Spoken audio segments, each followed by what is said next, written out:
थे, अब की बार 67 बच्चे टॉप कर दिए हैं। बताइए 720 अंक में से 719 अंक पाना ये कितना सत्य है।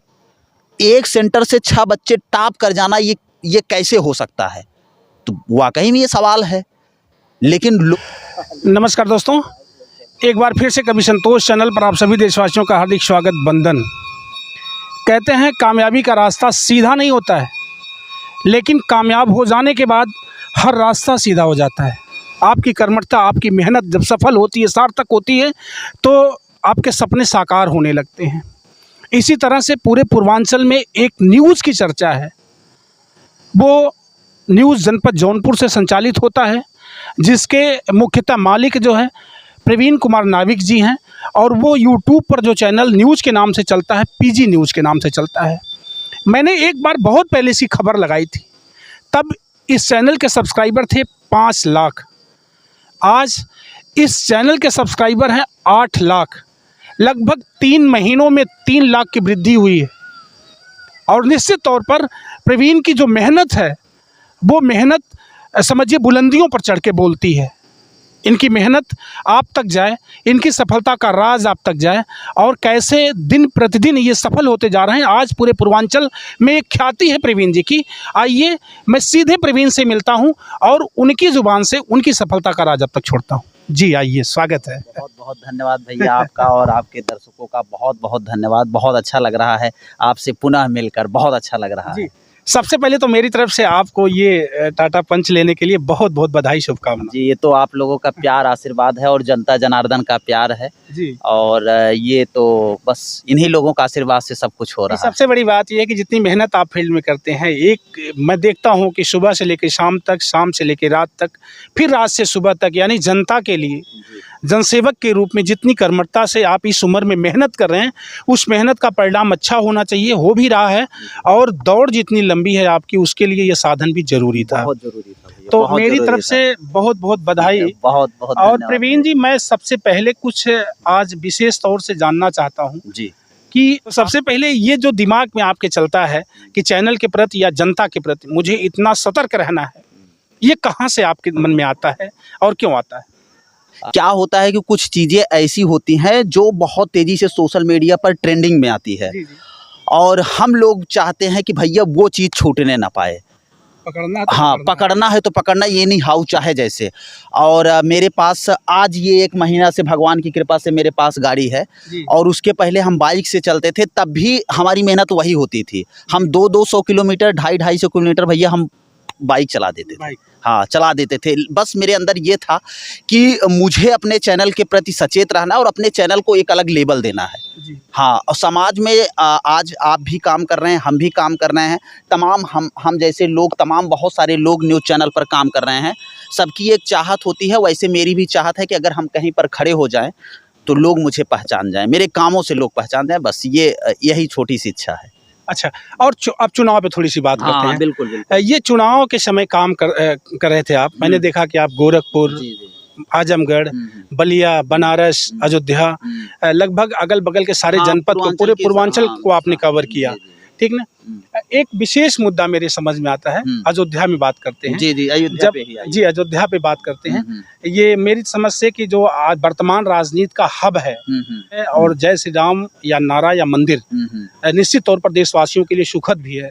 लेकिन ऐसी स्थिति में मंदिर को इतना बढ़िया, देश को इतना बढ़िया परिणाम देने के बाद भी भाजपा वहाँ से हार गई। वहाँ का जो जमीनी सर्वे आपने किया था, क्या लगा, क्या कारण हो सकता है? कारण देखिए, सबसे बड़ी बात यह है कि आज अयोध्या की फिर से चर्चा अगर कहा जाए तो एक 22 जनवरी का डेट मुझे याद आ रहा है, और इस समय प्रेजेंट टाइम रिजल्ट आने के बाद अब लोग फिर से चर्चा में ला दिए हैं। उसमें आस्था से चीज़ें लोग जोड़ रहे हैं, लेकिन मुझे जहाँ तक लगता है भगवान राम के प्रति सबकी आस्था होती है। दुनिया में कोई भी इंसान हो, वो किसी से डरे या ना डरे, लेकिन भगवान से डरता है, और डरना भी चाहिए, मुझे जहाँ तक लगता है।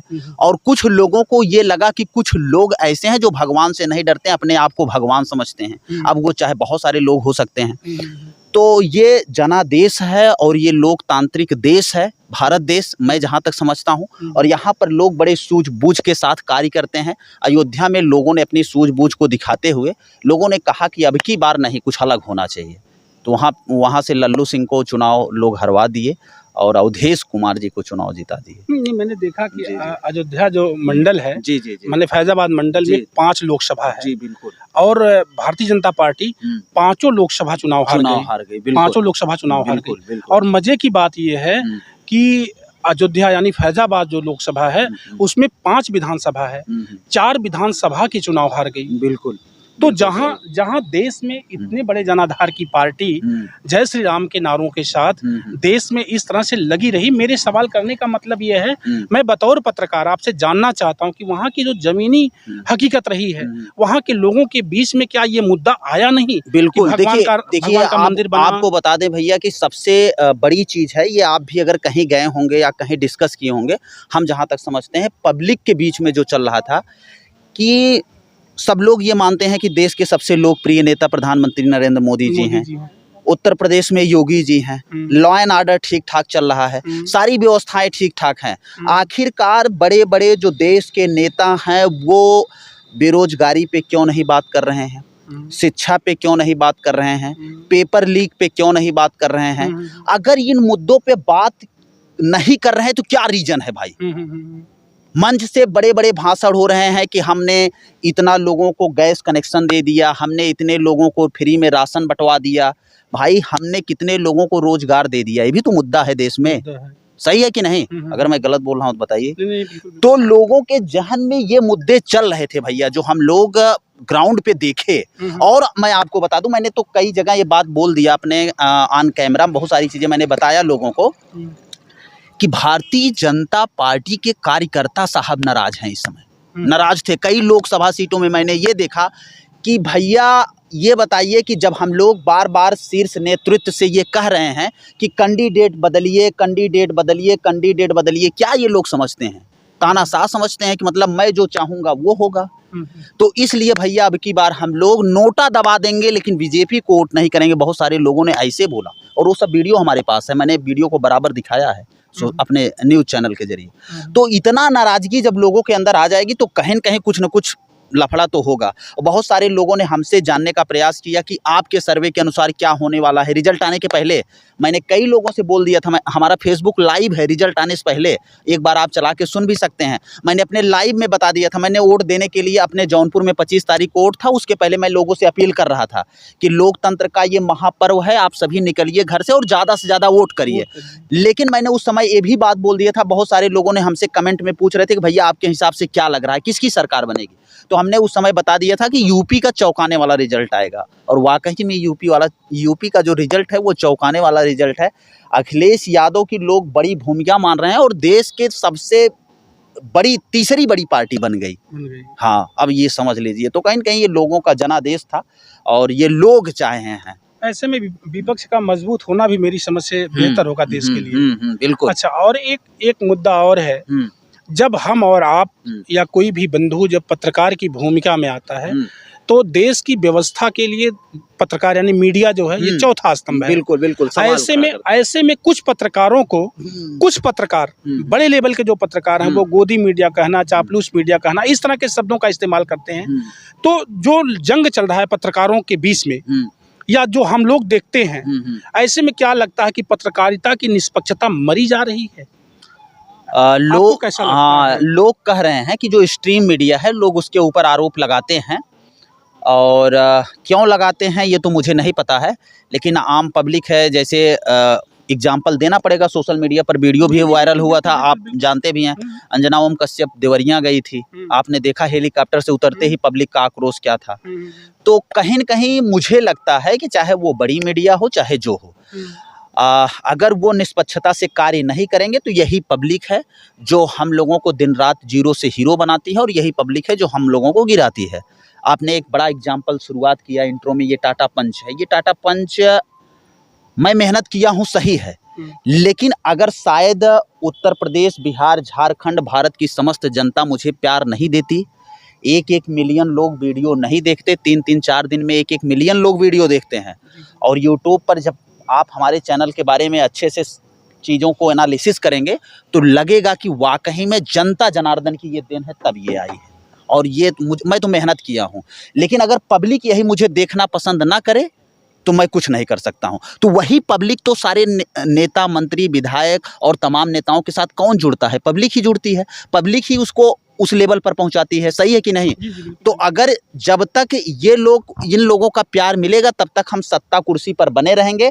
नहीं तो ये हमको 5 साल में एक बार जरूर सिखाते हैं कि ये हम लोगों के हाथ में है, चाहेंगे तो आपको बैठा देंगे और चाहे तो उतार देंगे। बहरहाल मेरे साथ तो बहुत कम सब्सक्राइबर हैं, बहुत छोटे लोग हैं मेरे चैनल को वॉच करने वाले, लेकिन फिर भी मैं चाहता हूँ कि आपके 15,000 है ना? हाँ 15,000 है ना? बिल्कुल। तो 15,000 ये कब 15 लाख में कन्वर्ट हो जाएंगे, कब 1 लाख में कन्वर्ट हो जाएंगे, आप पता नहीं पाएंगे भैया। ये एकदम, ये हाँ, ये सत्य है।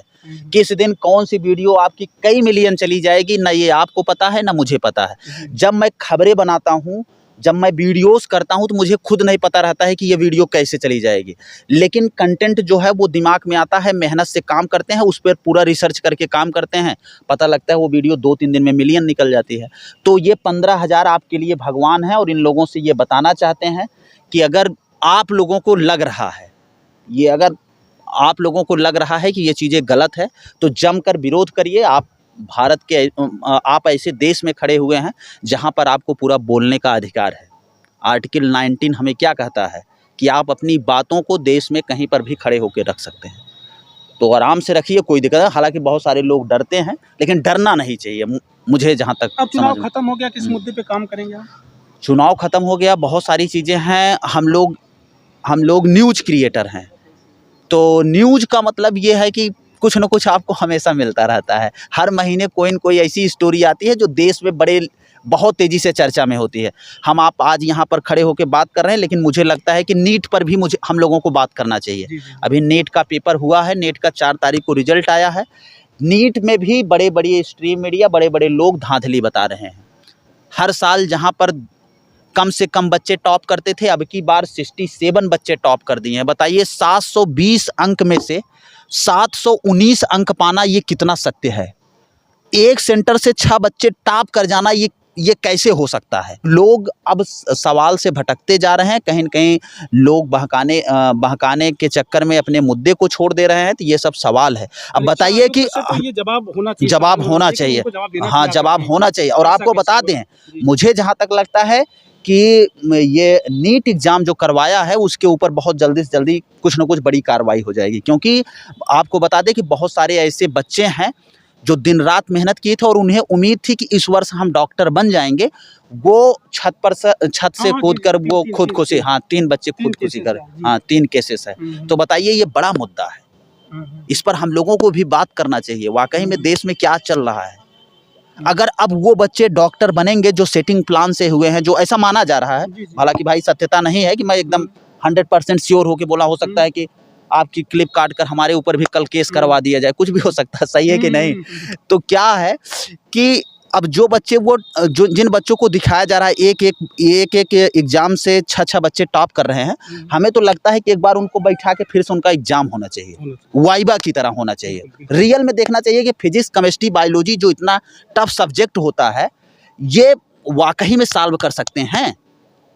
बायोलॉजी का स्टूडेंट होता है, बायोलॉजी लोग पढ़ के तब जाके नीट देते हैं। फिजिक्स और केमिस्ट्री उनका वीक होता है। केमिस्ट्री हालांकि ठीक ठाक होता है, लेकिन फिजिक्स जो होता है पूरा मैथमेटिकल होता है। तो फिजिक्स कमजोर होता है। भाई कैसे 720 में 719 बच्चा ला सकता है? और 67 बच्चों ने ये 67 बच्चों ने ये कारनामा कर दिया है। अब ये डॉक्टर अगर बन जाएंगे भैया, तो कैसी सेवा अस्पताल में करेंगे? अब ये आप बता सकते हैं। ये हम क्या बताएंगे? ये तो परीक्षा आयुक्त को बताना चाहिए। और निश्चित तौर पर नीट में जो ये बहुत बड़ी गड़बड़ी है, देश की जनता या देश के परीक्षार्थी इस सवाल को जानना चाहते हैं, इस सवाल के जवाब को जानना चाहते हैं, देश के सारे बच्चे। और ऐसे में बच्चों से मैं निवेदन करूंगा, मेरे चैनल को वॉच करने वाले बच्चे जो तैयारी कर रहे हैं, वो किसी भी तरह की गड़बड़ी के लिए ना सोचें, मेहनत करें, परिणाम अच्छा होगा।